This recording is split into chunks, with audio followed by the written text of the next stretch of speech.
tudo bem? Seja bem-vindo ao novo episódio do podcast Política Real.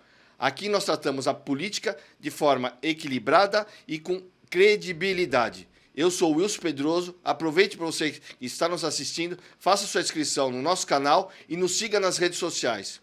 Nossos convidados são personalidades importantes do cenário político. Hoje eu recebo ele, que é deputado estadual, mas já foi prefeito em Marília, já foi secretário de Estado, atualmente ele é líder da bancada do PSDB na Assembleia. Seja bem-vindo, Camarinha. Obrigado, Wilson. Um prazer estar aqui com você. Um abraço a todos os teus telespectadores.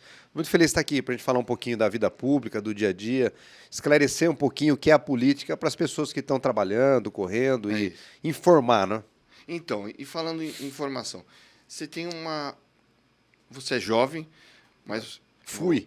Então, não, mas você continua jovem. Fui. Você está há quantos anos? 43. 43. Não, continua jovem.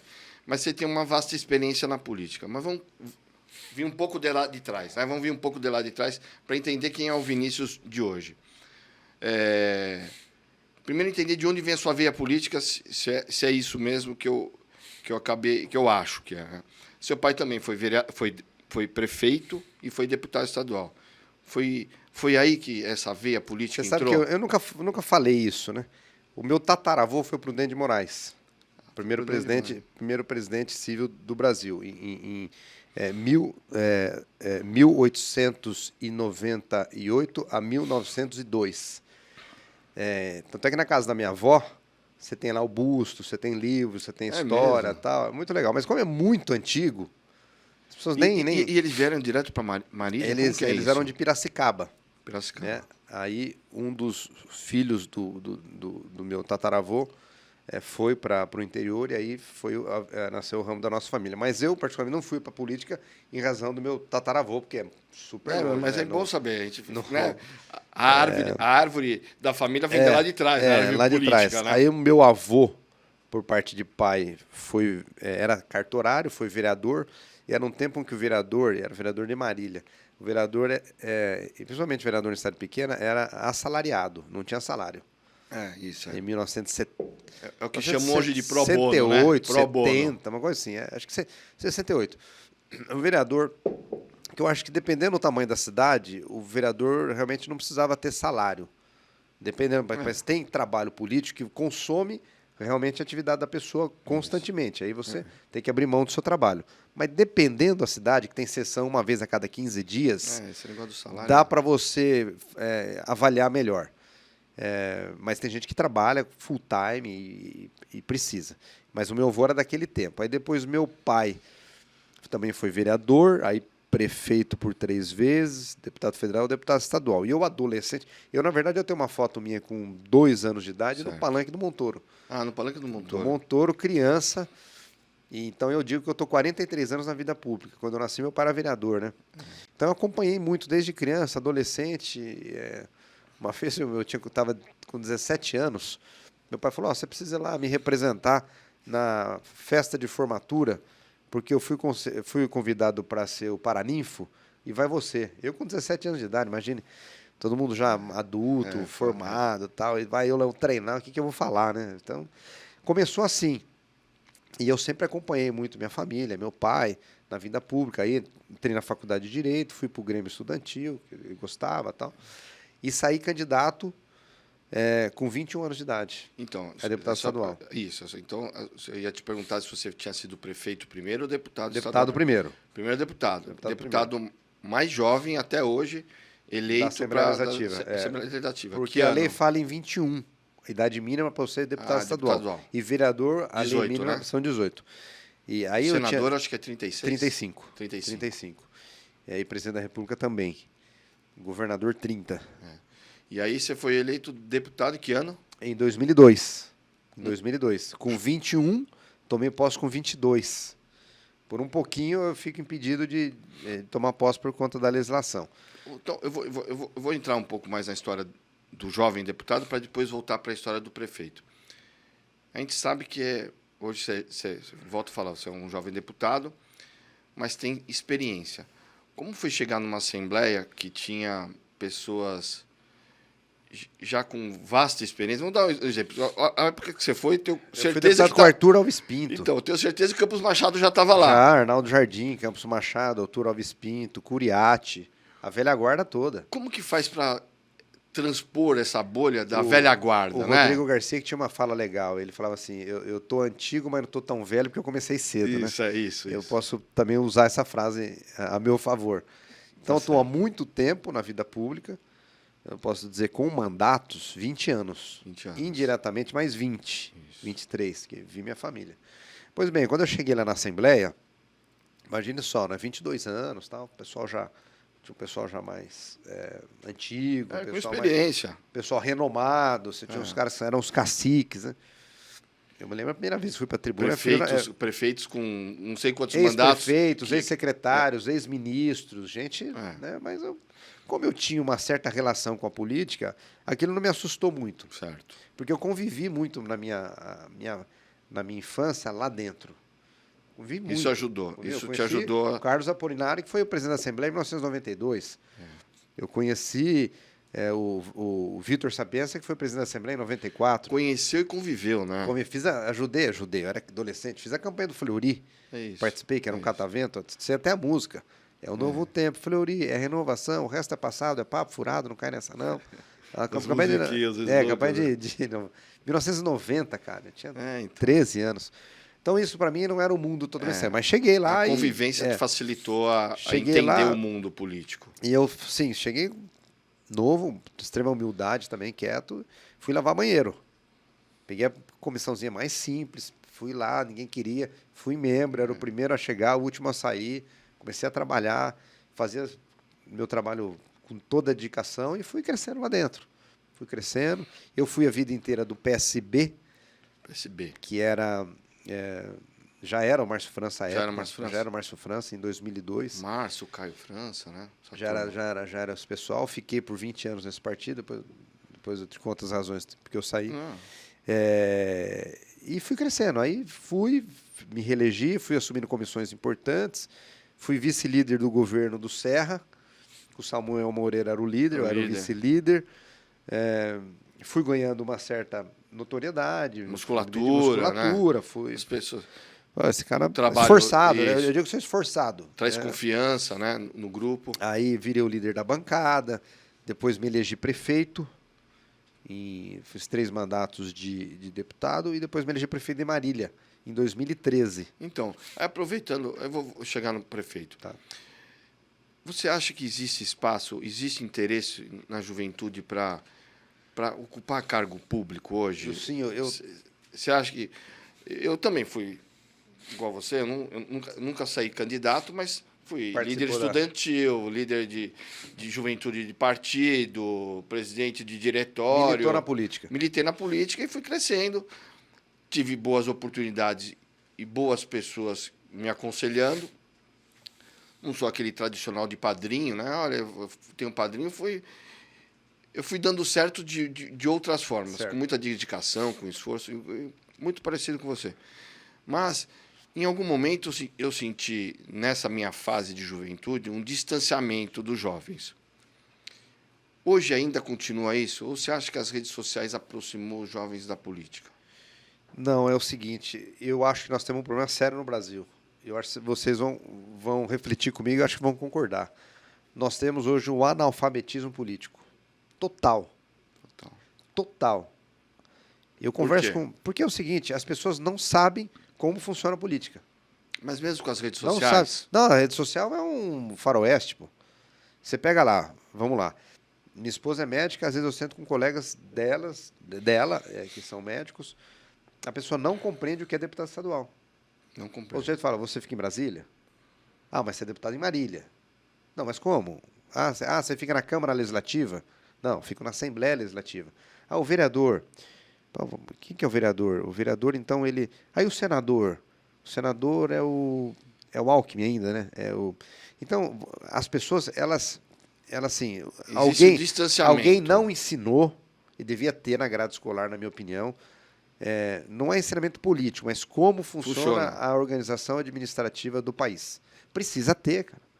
Eu fiz uma vez uma palestra numa faculdade de Direito, As pessoas ainda votam sem saber Cara, no que estão perguntei, no quais que estão eram votando. os 3 senadores de São Paulo? Ninguém sabia.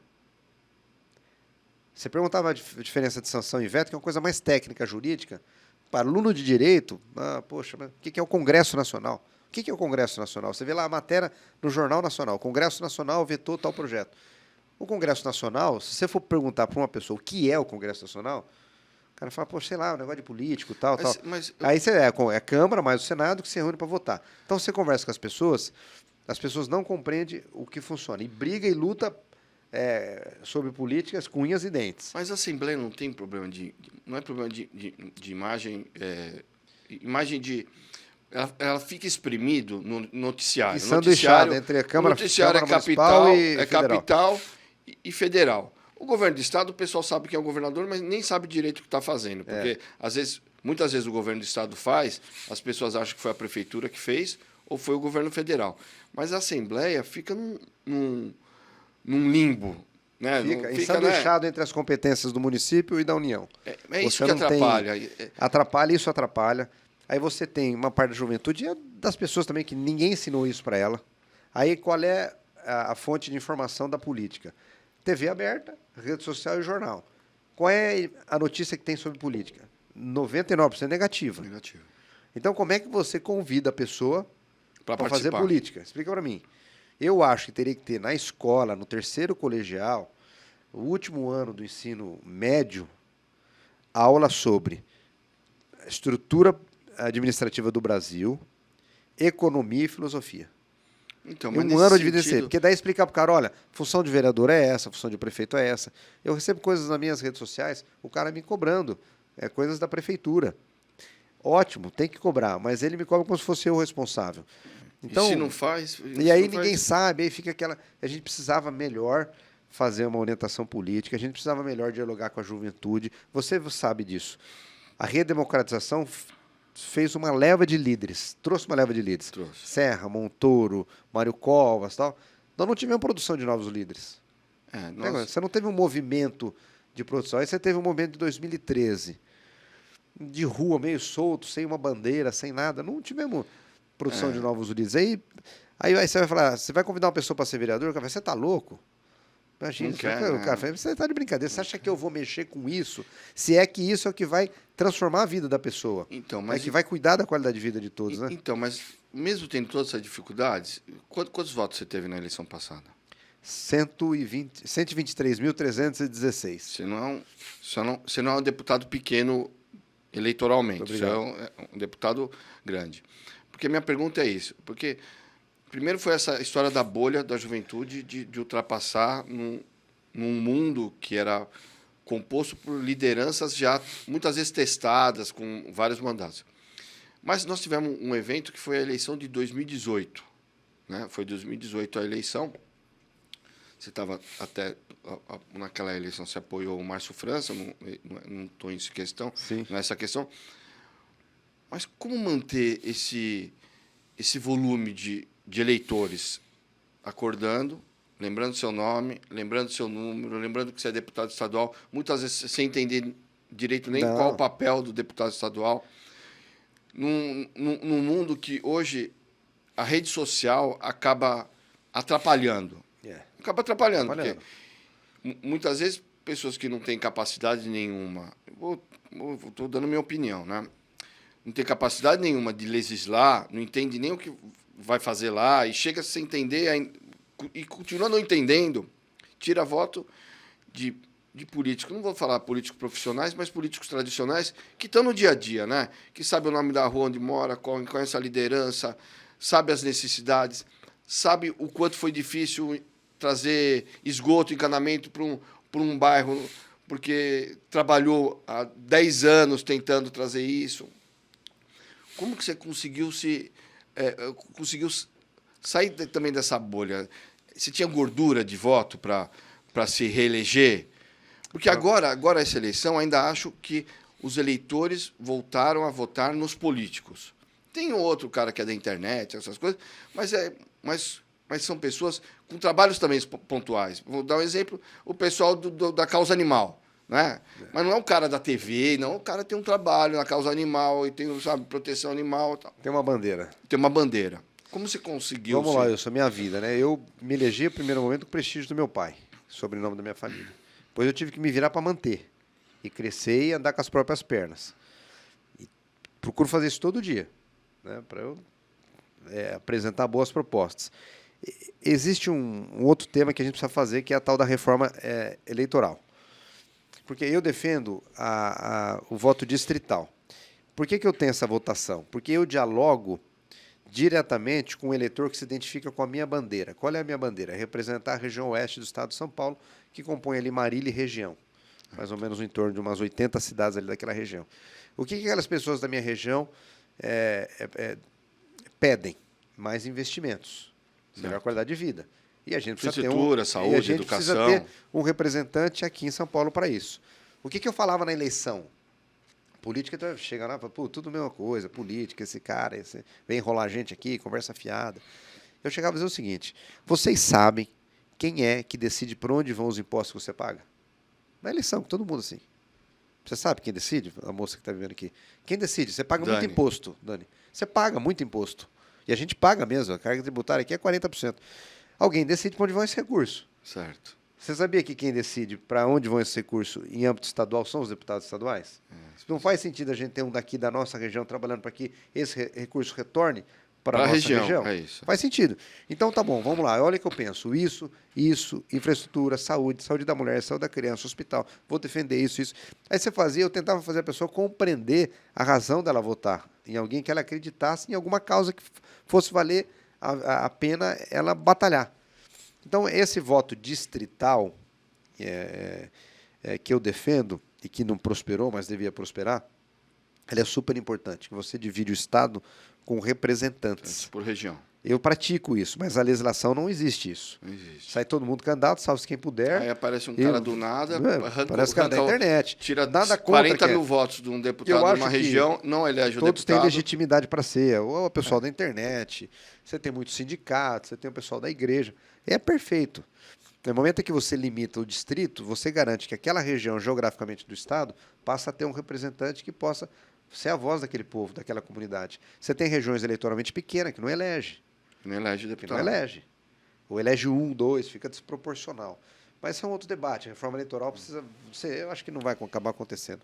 Mas eu mantenho um pouco essa minha relação com o meu eleitorado muito próximo. E eu sou muito cobrado também. A gente tem que andar na linha. Porque as pessoas me conhecem. Conhece. As pessoas sabem onde eu moro, sabem onde eu vivo, sabem o que eu faço na minha vida. Eu presto contas. Família. O orçamento do Estado, quando eu voto, a gente presta contas do que a gente está conseguindo para a cidade. Então, esse é o deputado distrital. Eu tenho algumas bandeiras que são estaduais, como defesa da criança e da mulher. Fazer uma reflexão contigo aqui, com o teu telespectador. Eu defendo muito o que é o maior patrimônio que a gente tem na vida. Sabe qual é? Qual? Um filho. O filho. Eu vejo o seu filho lá. Cara, a gente fala às vezes tanta coisa. O que a gente está fazendo para as crianças? Eu deixei até para o final para a gente falar isso, porque eu tenho uma pauta de criança, cara, que é uma coisa assim...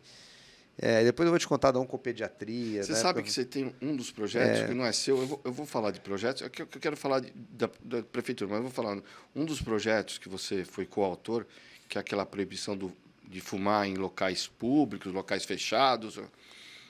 É importante, inclusive, para as crianças, né? Porque claro, pô. 65 mil crianças morrem... Fumante passivo. Fumante passivo. E sem filtro ainda, porque quem está fumando ainda tem um filtro na boca aqui. O outro solta a fumaça, você está fumando sem filtro. Cara, eu participei desse debate intensamente. Foi difícil eu fui hostilizado. Então, isso que era uma eu vou contar você. Você está me atropelando, mas era uma pergunta. Foi difícil? É que já faz tanto tempo, acho que foi em 2010, o Serra era governador. O Serra era um fanático por eliminar o tabaco. Fanático, né? E ele era, você conhece, né? Ele é super hipocondríaco. Ele é. Eu convivi com ele aos 4 anos, tive uma excelente relação com ele. Você sabe, eu vou contar um detalhe. Eu trabalhei muitos anos com o Paulo Renato, né? Ex-ministro da Educação. Sim. Uma vez ele saiu com o Serra e falou para o Serra, olha, tô com uma dor tal, não sei aonde e tal, tô precisando de um remédio. Ele abriu o porta-mala, tinha um monte de remédio no porta-mala, só com, Paulo, toma esse aqui que tá tudo certo. A primeira pessoa na vida que eu vi usando álcool em gel foi ele. No evento em Marília, em 2009, nós entramos na van, veio um ajudante de George e pôs álcool em gel na mão dele. O álcool em gel, aquilo lá parecia frescura. Pô, imagina ser um político, você passar álcool em gel na mão. Parece que você tá com nojo das pessoas. Mas ele já era preocupado com vírus, contaminação e tal. Primeira vez, eu até assustei. Falei, nossa, vai passar álcool em gel. Mas voltando, falando da dificuldade de aprovar o projeto. Aí, em 2009, eu também defendia... eu não sou contra quem fuma. Vou deixar bem claro. Eu era contra a pessoa fumar num ambiente livre, que eu, num ambiente compartilhado, que não tenho o direito de poluir um ar em comum, né? Aí eu protocolei um projeto de lei proibindo o fumo em repartições públicas. O meu proibia até em praia, velho. Puta projeto. Tá polêmico o projeto. Aí o governador queria mandar um projeto semelhante. Você põe tudo aí ele também para depois poder ir negociando, né? Camarinha, tô um projeto igual o teu. Podemos fazer juntos? Governador, se o senhor mandar um projeto do senhor, é até melhor para aprovar. Faço questão nenhuma de autoria, a gente toca juntos.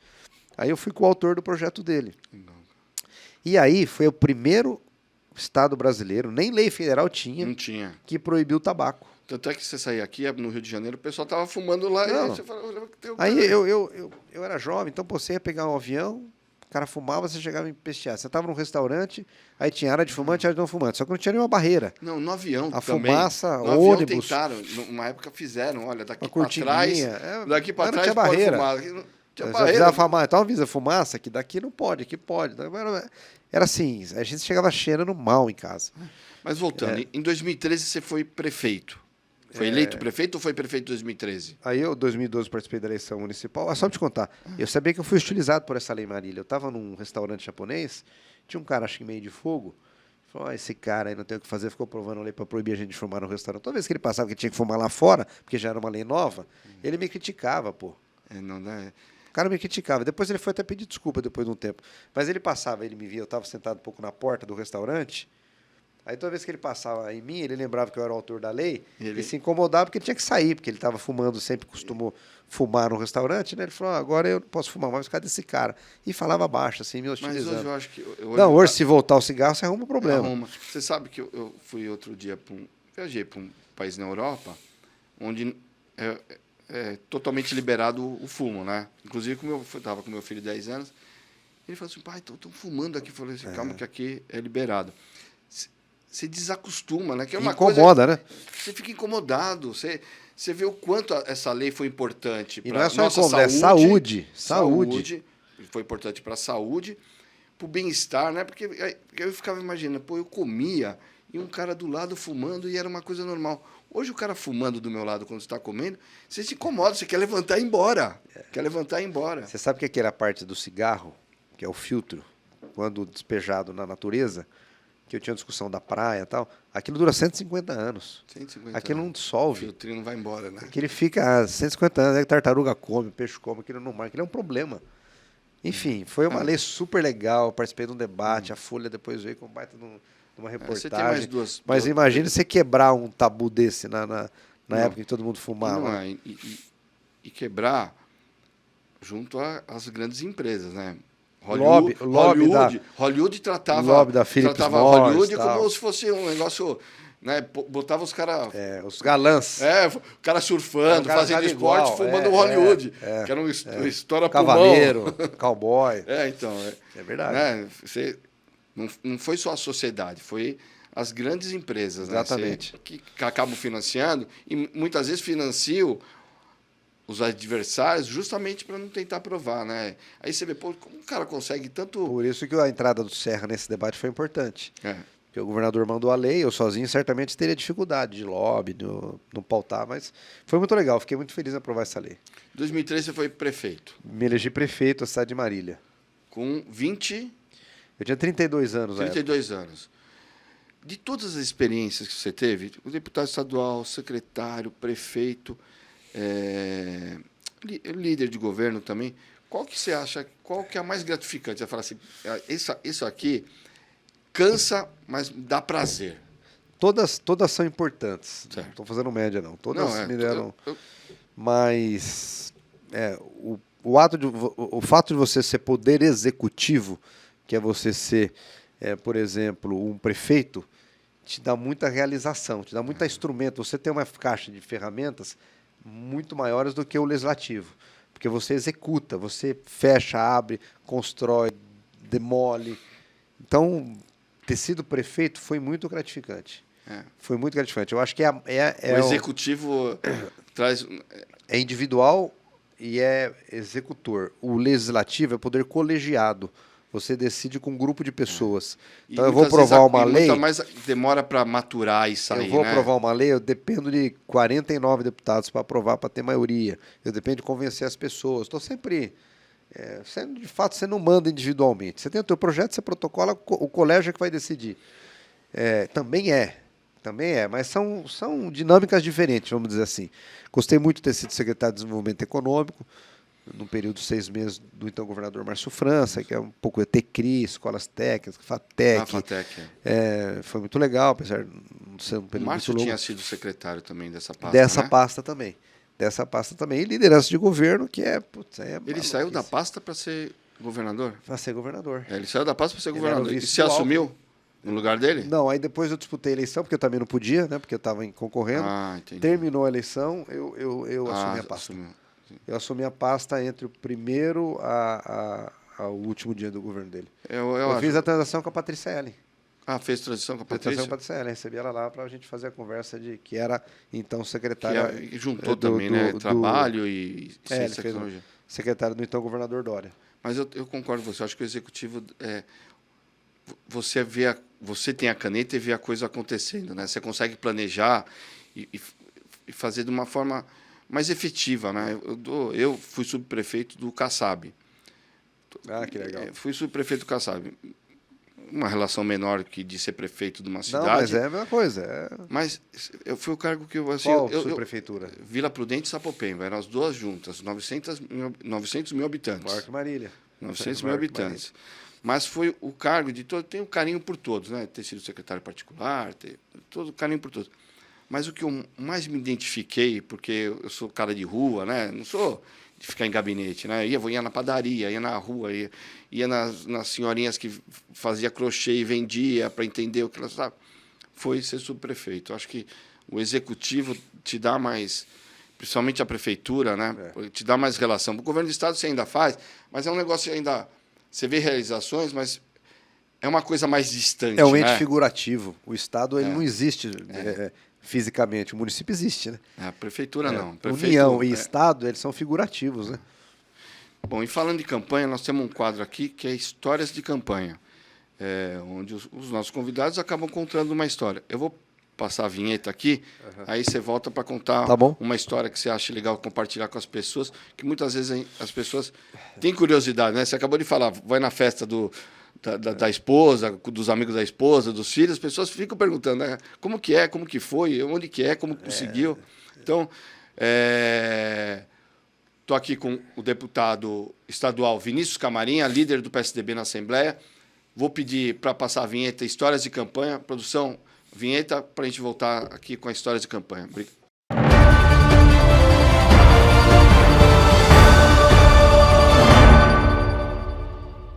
Camarinha, conta para nós uma história de campanha que você acha, ou acha engraçado, ou acha interessante compartilhar. Eu vou contar uma que, em 2004, eu fui apoiar um prefeito de Cabralha Paulista, chamado Jacinto. Um homem extremamente simples, da roça mesmo, retireiro de leite. Favorito lá na cidade. E naquele tempo podia ter comício. O comício você tinha uma bandinha sertaneja, um forrozinho, alguém fazendo um playback lá. Então, lotada a praça, sábado, Cabralha Paulista, entre Bauru e Marília. Uma cidade de 6 mil habitantes, mais ou menos. Lotada a praça, tinha uma bandinha lá. Eu, deputado estadual com 24 anos. 2004. Ainda podia. A eleição, showmício, essas coisas. Aí, prefeito, como é que tá? Tudo bem, tudo bom? O bêbado lá embaixo, isso aí. Gritando, aí eu cheguei na casa dele.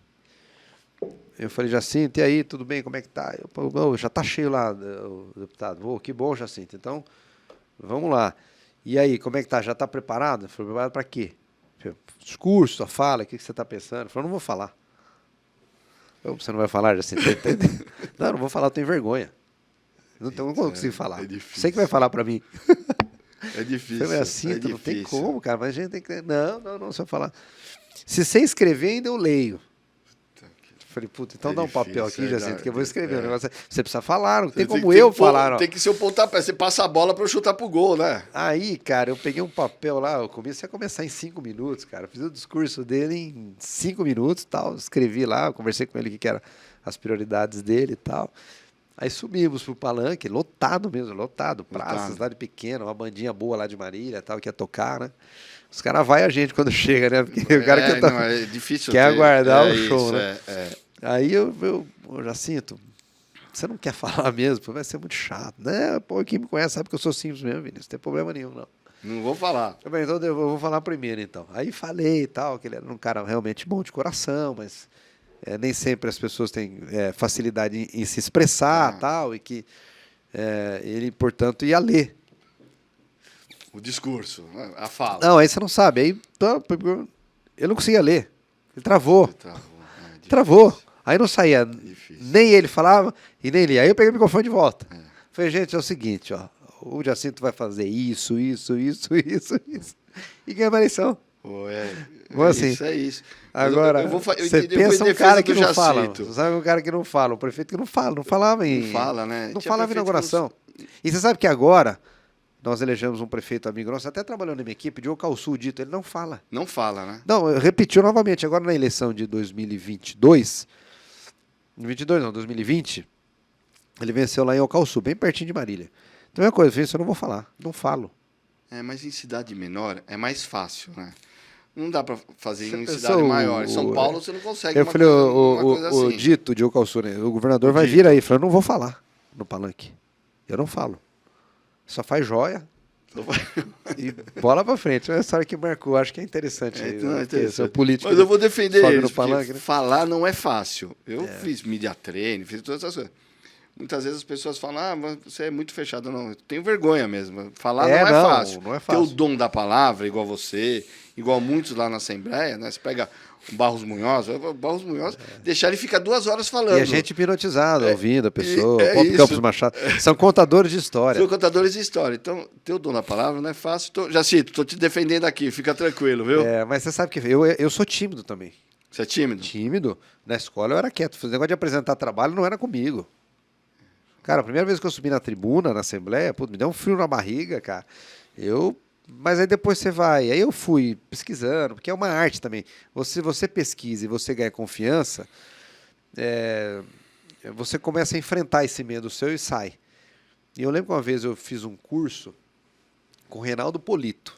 Reinaldo Polito. Fiz em 2000 esse curso com ele, com 19 anos de idade. Eu fiz um curso um ano atrás para fazer palestras, coisas. Fiz um curso também, não é fácil. Foi bom? Foi bom. Aí você pega umas dicas. Aí uma coisa que ele falou que me marcou é o seguinte: a melhor fala tua é aquela fala que sai do teu coração, do jeito que você é. Eu fiz. O nome do lugar é Talk Lab. A pessoa que me ajuda... Não adianta querer imitar, inventar moda, querer ser o que você não é.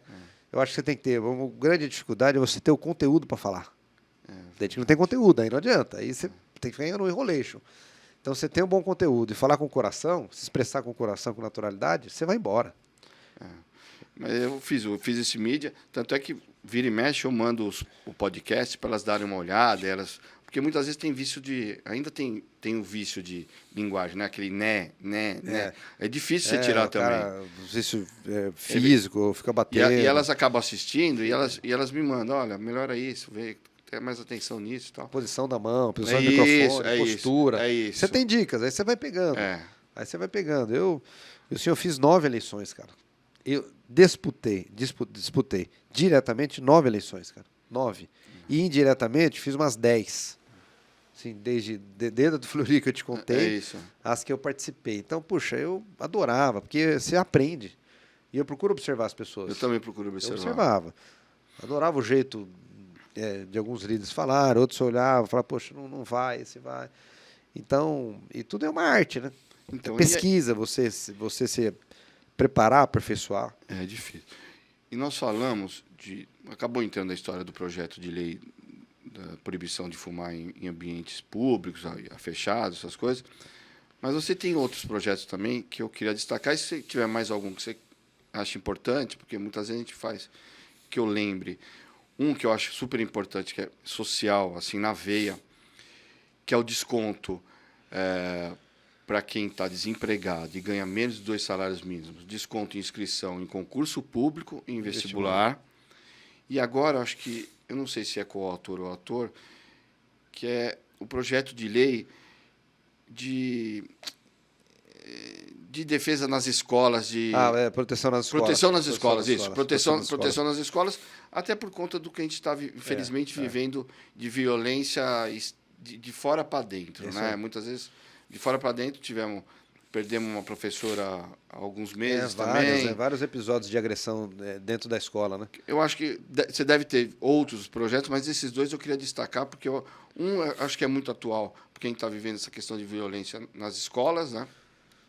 E a questão das pessoas poderem prestar um concurso vestibular. Esse é lei. Esse já é lei. Esse já é lei do vestibular. É bom até as pessoas saberem, porque ninguém sabe que tem esse benefício. Então, não sabia. E você sabe que essa lei, poxa, cara, acho que ela é 2006, 2007. Então você fez lá atrás já. Já. Se vão quase 20 anos, cara. Caramba. E você sabe quantas pessoas me mandaram, que legal, essa lei sua, eu fui beneficiado? Um ano retrasado eu recebi mensagem no Instagram. As pessoas às vezes não sabem. Por isso que eu falei. Aí eu tinha Lan House também, tinha uma lei da Lan House também, que você é do tempo da Lan House, lembra que tinha Lan House? Sou. Eu tinha uns amigos da faculdade que ficavam na Lan House e não ia ficava jogando Counter-Strike. Isso. Mas então, essa lei é o seguinte, muitas leis nascem ouvindo as pessoas, sabia?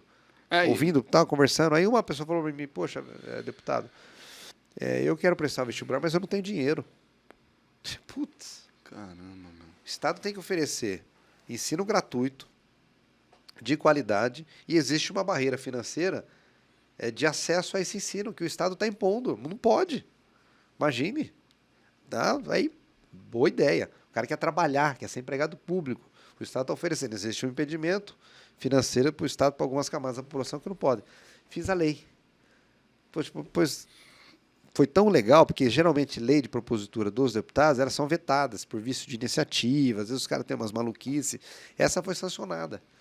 Então, quem não tem condição, às vezes o cara, já pensou, o cara estudou para valer na escola pública, cabeça boa, vai passar numa faculdade pública, aí não tem o dinheiro para se inscrever? É difícil. Aí nós fizemos essa lei. Né? Existe. Aí, poxa, valeu muito a pena. Eu acho que os cursinhos devem falar que tem essa lei, né? As pessoas devem. Mas as pessoas não conhecem. Devem estar aí. Foi uma lei legal. A gente valorizou o estudante, valorizou quem quer o emprego público e tinha essa barreira financeira. E agora a lei de segurança não virou lei, é projeto? Virou lei. Mas ela foi vetada alguns artigos que eu gostaria que fossem aprovados. Eu vou explicar. É da sua autoria? É de minha autoria. Não, minha autoria. 100%. Também não era só por causa do episódio que aconteceu lá em Suzano, onde foi aquela chacina horrorosa lá, depois agora por causa da professora aqui em São Paulo. Eu já vinha trabalhando algumas informações. Qual é o nome da professora, Dani? Virou até nome de uma estação de metrô. Virou nome de estação de metrô? O governador Tarcísio nomeou a professora Elizabeth. Aí, eu já vinha ouvindo relatos de violência nas escolas. E eu tenho uma pauta muito voltada às crianças. Por o conceito de... é o maior patrimônio que a gente tem, um filho, a gente faz qualquer coisa por um filho. Para quem não sabe, ele tem 2 filhos. Uma menina de 1 ano e um menino de 3 anos. As minhas olheiras me denunciam, entendeu? Isso, quem tem filho, 2 filhos, bebê, sabe que eu estou passando. Eu achei que a menina fosse mais velha. Tem 1 aninho. 3 anos e a menina 1 ano. E a menina 1 aninho e o menino 3. Então, poxa, eu já tinha um conceito de que filho é uma coisa. Depois que eu tive os meus, cara, eu gostaria que todo mundo tivesse as mesmas oportunidades que eu tenho. E criança não pode sofrer em hipótese alguma. Não pode. Não pode sofrer. A gente não pode, enquanto sociedade, nós vamos ser um fracasso para as próximas gerações quando examinarem a gente, como examinamos a Idade Média, e o cara lá falou, pô, esses caras fazendo necessidade na rua, a gente fala Idade Média, isso. Né? Pô, esses caras viviam dessa maneira. Acabaram com uma geração, Esses caras, eles praticavam crimes dessa ordem. Eles vão olhar para a gente e falar, pô, vocês deixavam as crianças passarem isso? É isso. Então a gente não pode. Não pode. Pô, eu, quando estava na prefeitura, que tinha de incesto, violência contra a criança, abuso sexual de pai, de padrasto, Aí eu entrei violentamente, fui reconhecido pela Unicef como prefeito amigo da criança, Legal. fiz uma baita política e continuei aqui em São Paulo. Aí eu falei, o que eu posso fazer na escola estadual? Vamos fazer uma rede de proteção, vamos pôr no papel. Aí, Não é só a criança, né? É uma pauta da família, né? cara, A mãe também, né? Que a mãe fica no dia a dia, não consegue muitas vezes se proteger, né? a mãe vai trabalhar, a criança fica com o padrasto, às vezes todos dormem no mesmo cômodo, a questão econômica. Aí a gente fez um preparativo com os professores, que eles identificavam as crianças pelo desenho, pelo comportamento na escola. Como você identifica uma criança vítima de violência sexual? A professora sabia, olhando para a criança, sabia o jeito dela escrever, o jeito dela desenhar um papel. E a gente fazia teste. Desenha um desenho que está te marcando aí. Pô, teve uma criança que desenhou um pênis. Puta merda. Foi uma criança de 5 anos, cara. E eu participei desses cursos. Eu falei, cara, somos uma... Eu nem vou falar o que eu gostaria de fazer com um padrasto, com um familiar desse, porque eu vou Não, perder meu primário, como que é quando você... sua antecedência primária. Isso, é. Exatamente. Essa é a sensação nossa, de vingar o Vou cara. vou gastar meu... Sua antecedência primária. vou. Então aí eu vim para o Estado, falei, pô, as crianças estão tendo dificuldade, a gente precisa criar uma lei. Aí, primeira coisa, vídeo monitoramento, segurança, autorizei o governador a pôr.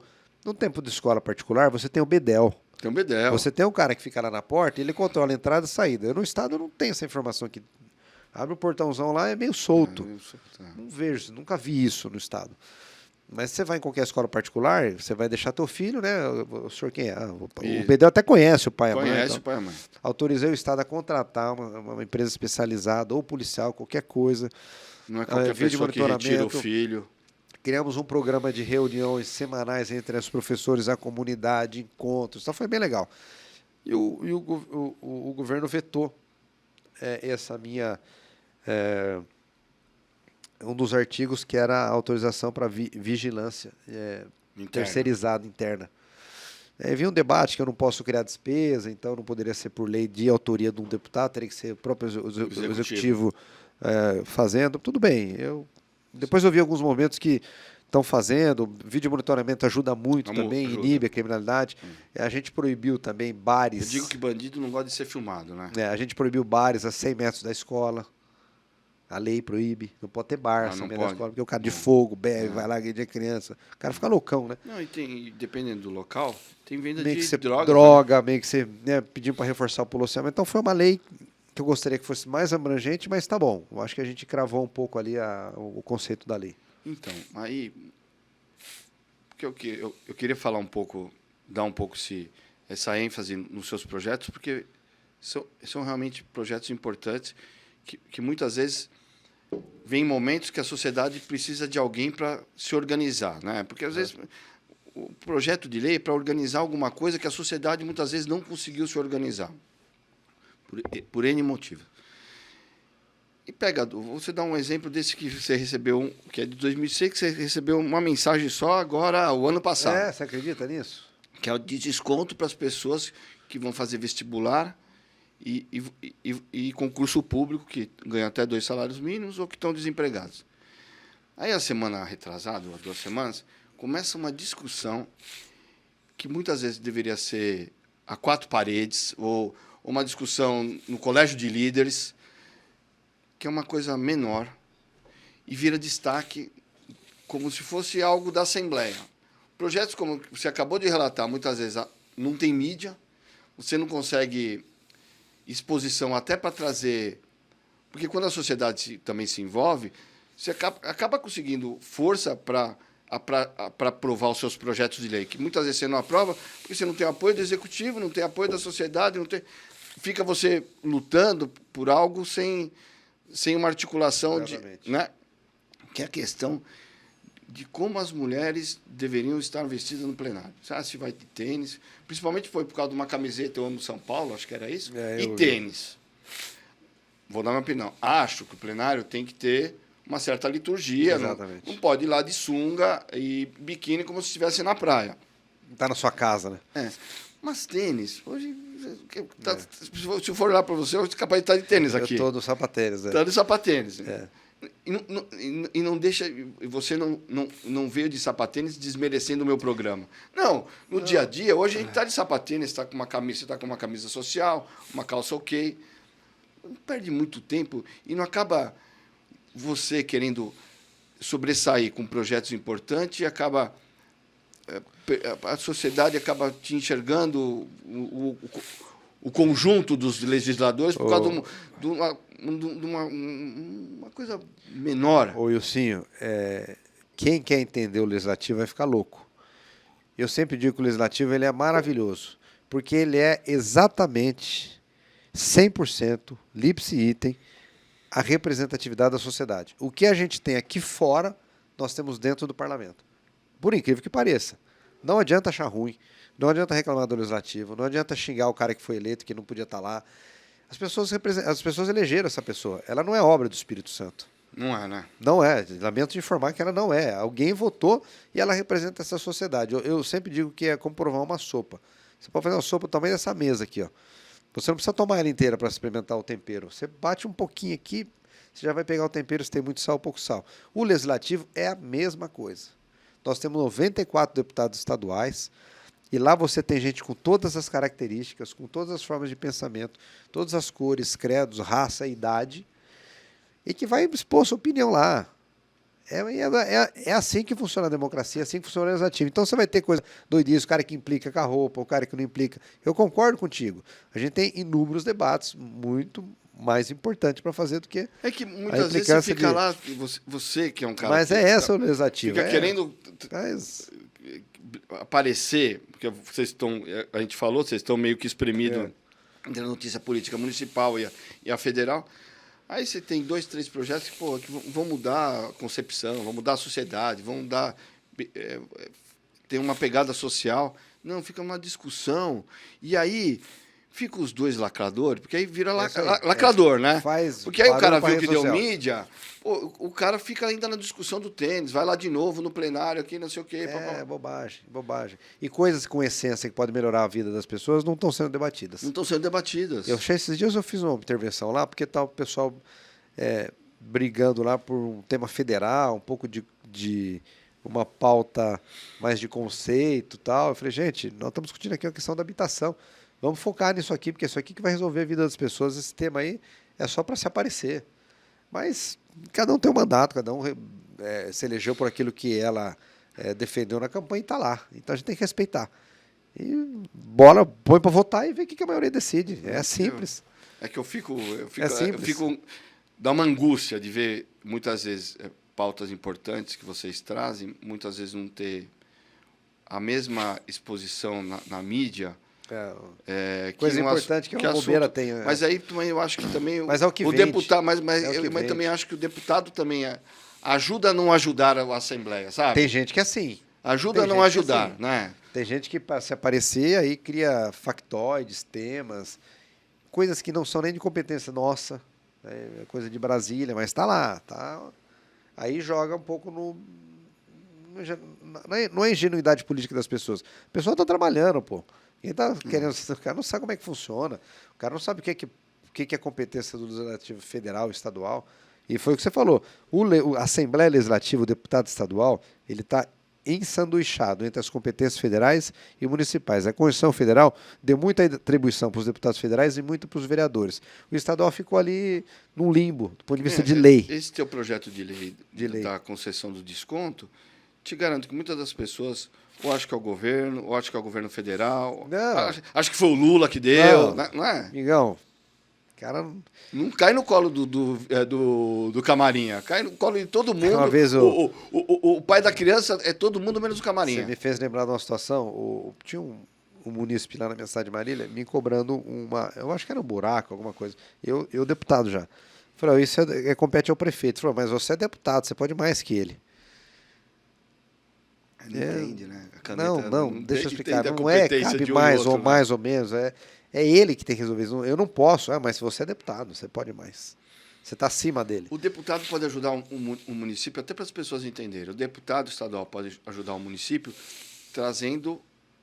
indicando, né? Indicando recurso. Indicando recurso. E também, acho que pode indicar também, olha, tem muita reclamação de de buracos na região tal, tem muita reclamação de falta de escola. É que a falta de escola você ainda pode trazer recursos para trazer uma nova escola, seja estadual, pode trazer recursos para o município via federal, né?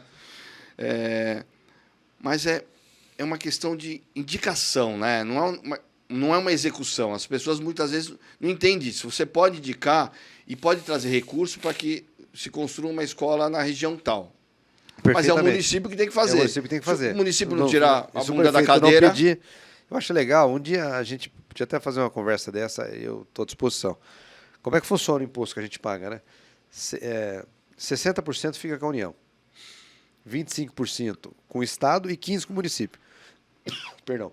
O município é o primo pobre da divisão tributária. Então, de tudo que a senhora paga de imposto, R$100, ou o senhor paga de imposto, 60% fica com a União, 25% com o governador e 15% com os prefeitos. Então, o prefeito está sempre com o chapéu na mão. E onde estão os problemas? No município. No município. Estado e União é figurativo. O Montoro falava, né? É a pauta municipalista que eu sempre defendi. Então, é uma barbaridade. Aí, o que os prefeitos fazem? Você que está trabalhando aí no orçamento do Estado, lembra que a gente falou que o deputado é que decide para onde vai o orçamento? Você consegue pôr aqui um recurso para você transferir um pouco mais de asfalto para mim, ou saneamento? Você consegue fazer esse trabalho com o governador, às vezes na conversa com ele, ou do próprio orçamento, na aprovação da lei orçamentária do Estado de São Paulo. É assim que funciona. Mas eu acho que é injusto. Tinha que ser como nos Estados Unidos. Alguns estados é meio a meio. 50% para a União, 50% para os municípios. Meio a meio. Ou 50% para o município. Tem uma discussão dessa no Congresso agora, né? Você tem uma ideia? O xerife é municipal, lembra? A polícia é municipal. Lembro. A universidade é municipal. Porque o cara está lá, o problema está lá. A pessoa cobra o prefeito lá, o dinheiro fica lá, a fiscalização é melhor. Até o bombeiro é municipal. Vai ficar um negócio meio fica louco. Melhor até para a sociedade entender, né? Olha só, você tem que... O contribuinte paga o imposto, que mantém tudo. O dinheiro vai para Brasília. Aí o cara que pagou esse imposto, tem o prefeito na cidade dele, do lado dele. O cara tem que fazer o projeto para pegar esse dinheiro de volta aqui, o prefeito, para chegar de novo onde ele está na cidade dele. E muitas vezes o deputado é brigado com o prefeito e manda para outra, para a cidade do lado. Outra, aí não vai, o projeto é super complexo, tem que fazer projeto de engenharia e tal. Eu acho que a gente precisava rever muita coisa, cara. Muita coisa. Precisa rever. Eu sou a favor até... Você nunca pensou em ser deputado federal? Eu já pensei. Essa última eu até estava refletindo sobre, mas o Rodrigo era candidato, a gente tinha um projeto em curso, isso. Eu queria continuar na Assembleia, achava que tinha mais condição de ajudar na Assembleia. As pessoas acham que ser deputado federal é mais importante. Não é. Eu vejo assim, onde eu consigo ajudar mais. Poxa, eu já conheço a Assembleia, eu tenho relação com as pessoas, então eu consigo trabalhar mais na Assembleia. Eu vou a Brasília? Vou, legal. Vou lavar banheiro lá, como eu comecei aqui na Assembleia, no bom sentido. Começar. Então, eu acho que nesse momento eu consigo ajudar mais em São Paulo. Mas vejo a oportunidade de ir para Brasília. E acho que a gente tem que fazer reformas importantes. Eu acho que a Constituição de 88 tinha que ser revista. Tinha que ser revista. Tinha que eleger um constituinte revisor. Porque passou, né? Aquilo. Foi importante por um momento e agora a sociedade mudou. A internet trouxe novas... Internet, LGBT, aquela inteligência artificial, a velocidade dos acontecimentos da sociedade são enormes. A carga tributária, o que é imposto, a legislação eleitoral, os benefícios. Você tem muitos direitos, poucos deveres. A gente precisa equacionar muita coisa lá dentro. Muita coisa lá dentro, muita. Depois, um dia, com calma, eu te conto a experiência que foi ter ficado no Japão, quase um mês estudando política pública lá. Você ficou no Japão estudando? Foi fantástico. Como é que eles tratam a coisa pública? Como é que eles tratam o hospital? Como é que eles tratam a rua? Como é que eles tratam o lixo? Não tem lixo lá, sabia? Não é na rua, não tem lixeiro. O lixo é teu, não é da cidade. Você que se virem, com a tua garrafa. Põe no teu bolso e leva para tua casa. E as pessoas não jogam. Faz sentido. Põe no bolso e leva para casa. Não tem lixeira, querido. Eu estou andando lá, bebi uma água. Aí a pessoa foi onde eu jogo o lixo. Falei, que lixo? Esse lixo que eu estou aqui, o lixo é teu, não é da cidade. Aí você põe esse monte de lixeira aí, quando tem, fica uma carniça. Com mosca em cima, o cachorro vai lá, pega, cai. E aí fica tudo sujo, aí entope a boca de lobo, aí dá enchente. Pô. Camarinha, e o controle? Você já foi prefeito? Fazer o controle zeladoria. É difícil. Aí eu tô um dia. Como que eu vou saber se. Como que eu vou acompanhar no município, como subprefeito, se a varrição na rua tal foi feita 2 vezes? Foi feita às 8 e foi feita assim. É uma mentira. Doutor, eu vou te falar. Um dia eu vou te contar as experiências do Japão, que vai ser super legal. Legal. Uma vez eu estava com a Janina Pascoal, ela falou, você tem que contar isso em público. Tão legal que é. Eu estava com o prefeito, que tem uma cidade irmã de Marília, tem muito oriental em Marília, muito tem. japonês. Tem uma cidade irmã, o prefeito me convidou a ficar lá. Registro tem também, né? Tem uma parceria. Aí eu falei pro prefeito, quanto você paga pro gari aqui? Tinha um pessoal limpando a praça e tal. Falei, que gari? Não, o pessoal de colete aí limpando a praça.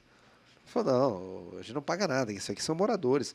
Eles se reúnem a cada 10 dias para limpar as folhagens que caem aqui. Não é nosso, isso aqui é da comunidade. Eles que cuidam. Aqui, prefeito... Você não vai ver jogo de futebol da Copa do Mundo japonês, sai limpam, pegando... Tá, o lixo é dele.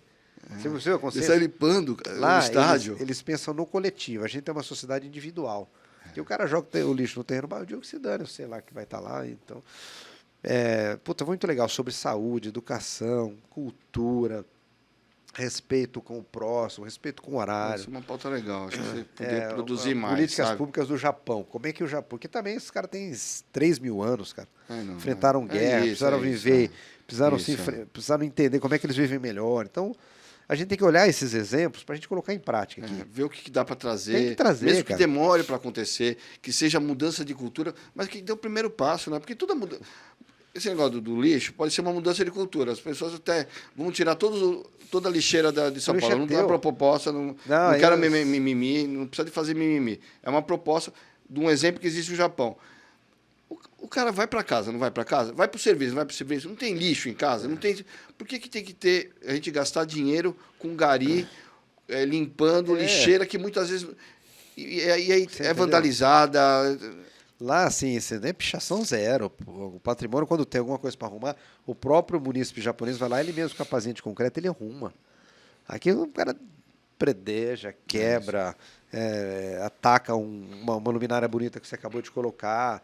Tem muita coisa para a gente aprender. Tem muita coisa que é conceito de vida em sociedade, que foi para mim, assim, maravilhoso. Eu me lembro que o prefeito estava trocando uma tubulação de água. Tinha um pessoal andando com os galões. Você era assim, deputado, era prefeito? Eu era prefeito de Marília. Prefeito de Marília. Aí... Você conseguiu trazer alguma coisa? Bastante coisa. Implementar em Marília? Convênios com universidade, educação, estudantes.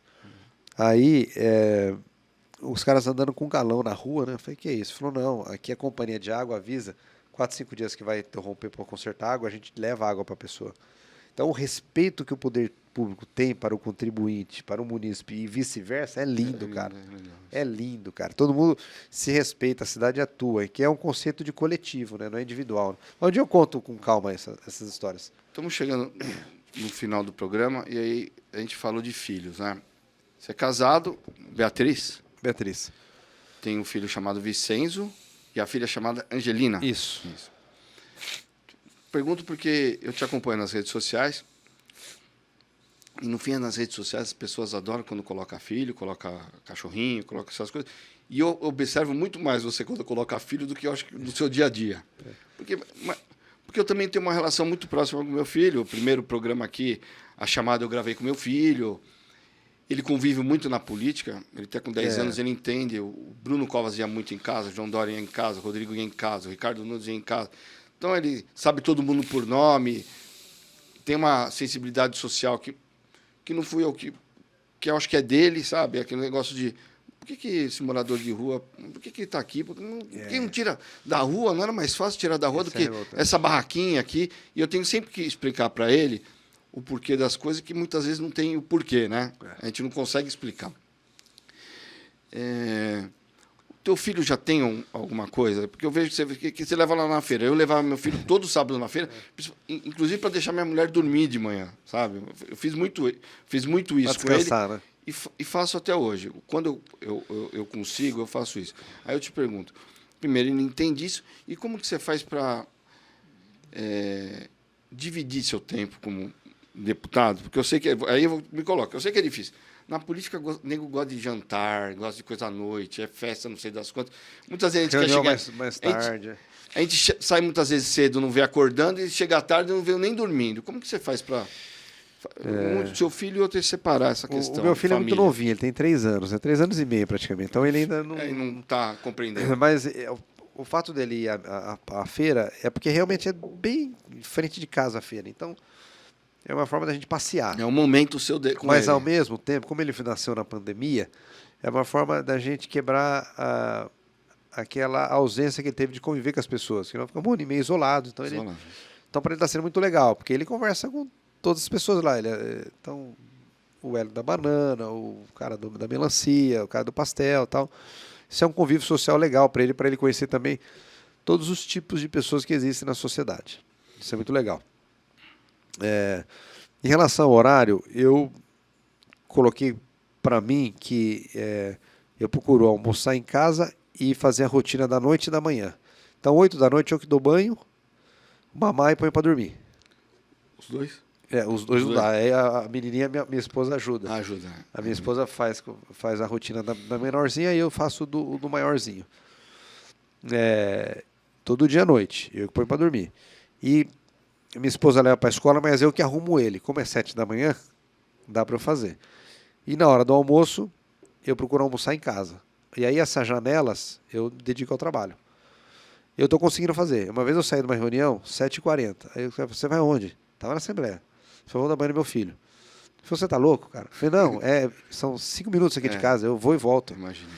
Porque eu tenho comigo que é o maior tempo, o melhor tempo da minha vida é com meu filho. Então eu vou, aí eu dei banho no meu filho, pus ele para dormir, 9 horas eu voltei para a reunião, que era uma reunião, era uma comissão, então tinha um projeto que estava tendo debate, ia até meia-noite mais ou menos, aí voltei. Então eu procuro fazer isso. Vale a pena. Procuro fazer isso. Cara, é só quem tem, assim, isso. Quem tem, eu tenho muita... Quando eu tenho que ir a Marília, eles não podem ir, porque também não dá para ficar viajando com todo mundo. Aí ele sente, fico 2 dias, 1 dia e meio ausente, mas tem dia que eu faço bate e volta para Marília. 500 quilômetros, e dia 500 para voltar. Fiz muito isso. Às vezes eu fico um dia, fico lá 8 horas e volto para minha cidade, para ficar com os filhos. Porque eu acho que para a vida deles isso é muito importante, né? A presença do pai, porque na sociedade que a gente vai ter que enfrentar droga, enfrentar uma companhia, essa é a maior preocupação. Eu acho que o maior projeto meu hoje, pessoalmente, é fazer com que meu filho vença na vida, né? Eu tenha condições de não ter problemas, né? Então, essa presença paterna, que eu faço porque é uma coisa minha, mas eu acho que isso vai repercutir nesse fortalecimento dele para enfrentar o mundo, né? Eu também tento me fazer presente, não é fácil. Acho que nos 4 primeiros anos consegui ficar mais presente, que eu acho que é um você momento... tinha uma agenda lá frenética também, lá com o governador, uma coisa... E todos os banhos do meu filho, quem deu fui eu. Ai, que legal. E ele tomou uma única vez banho na banheira. Foi quando ele chegou do hospital. Depois, eu punha ele... Inicialmente, eu sentava na banheira, ia caindo a água, e ele ia acalmando, não sei o que lá, dava banho nele. Aí, quando ele já ficou mais firminho, eu punha ele, pendurava ele aqui assim, dava banho. Aí, minha esposa, muitas vezes, esperando para... Cara, eu tenho foto disso. Tá, escorregar ali, eu punho na banheira. E esse negócio também de, muitas vezes, sair mais cedo de viagem, né? Outro dia tinha um evento em Belo Horizonte, fui para Belo Horizonte, e ele tinha um futebol no domingo aqui no Circo Militar. Como é que você não 8 horas da manhã. Eu tinha dinheiro para... Né, passagem de avião contratada, mas eu ia chegar às 9h30. Cara, eu peguei um ônibus, fui o que tinha que fazer, peguei um ônibus de madrugada, um cometa qualquer. É isso aí, voltou. Fui direto pro jogo dele. Eu faço isso. E a minha pequenininha eu ando de manhã também. Esqueci de falar da pequenininha. Eu, quando termino a rotina do mais velho, eu ponho aquele macaquinho, que é aquele pequenininho, e dou uma volta de meia hora perto de casa, bem de manhãzinha também com ela. E para encerrar, o que você, como deputado, como... Não deputado, né? Mas como uma pessoa da sociedade, o que você está deixando ou pretende deixar para essa geração dos nossos filhos? Eu acho que a gente tem muita coisa para resolver. A gente tem um país que tem uma dívida social enorme, de problemas que veio desde a colonização até hoje. A gente tem problema de educação, a gente tem problema social, de pobreza, a gente tem problema de infraestrutura. É um país que veio cambaleando aí, que não vale a gente adentrar nas razões que nós chegamos hoje. Então, realmente, a gente tem uma dívida muito grande por conta de várias ações. Hoje a gente precisa ver como é que a gente acerta. Pensando nisso, você precisa eleger prioridades. Não dá para fazer tudo ao mesmo tempo. Não dá. Nós não temos dinheiro do Japão, dos Estados Unidos, fazer, bilhão para cá, bilhão para lá. Mas o que é isso? Nós somos uma potência mundial, nós não temos petróleo jorrando aqui. Dificuldades. Não, eu defendo muito eleger prioridade. O que eu acho? De imediato, investir pesadamente na proteção às crianças e à segurança pública. Porque quando eu digo proteção criança e mulher, eu digo saúde. Muito saúde e segurança pública. Você tem porque as pessoas estão morrendo. As pessoas estão morrendo à vista, tá? Não é de médio a longo prazo. Porque a gente põe na educação para o resultado vir de médio a longo prazo. Isso. A saúde é à vista. Então, se você pegar, a gente precisa resolver o problema hoje da saúde, da segurança e uma proteção intensa à mulher e à criança. Então, estamos tendo problema, das crianças principalmente. São essas pautas de imediato. Então, injetar força nessas pautas. Paralelamente, investir pesadamente em educação. Mas não é só educação. Um dia a gente pode até conversar. Investiram muito, historicamente, em universidades. E a gente tem problema de qualificação de mão de obra. Mão de obra, vamos fazer curso de direito, curso de odonto, legal. Mas, cara, o que a empresa está precisando é mão de obra. O cara não quer ser... FATEC, ETEC, né? Não tem no Brasil, nós não temos. Tem emprego, sabia? Não tem mão de obra qualificada. Não tem. Então, qualificar, bater pesado, fazer uma revisão geral nessa Constituição de 88, sentar, montar uma constituinte revisora e ir enfrentando. Eu estou procurando fazer minha parte lá na Assembleia. Como um beija-flor joga um pouquinho de água no grande incêndio. Eu vou para a luta. Minha parte eu vou fazer. Ajudando, conversando e lutando. Eu estou aqui, nós vamos viver aqui, vamos morar aqui, meus filhos são daqui. Vamos fazer a nossa parte e o teu programa ajuda a gente a conscientizar. Parabéns, muito obrigado, Camarinha. Obrigado. Valeu, obrigado por ter vindo. Obrigado. Muito obrigado, o carinho de vocês também. Da sua equipe toda aí, muito obrigado. Baita bate-papo. Nós entrevistamos hoje o deputado estadual, líder do PSDB na Assembleia, ex-secretário, ex-prefeito, deputado estadual Vinícius Camarinha. Camarinha, muito obrigado de novo. Você que nos assistiu até agora, faça inscrição no nosso canal e nos siga nas redes sociais. E até lá!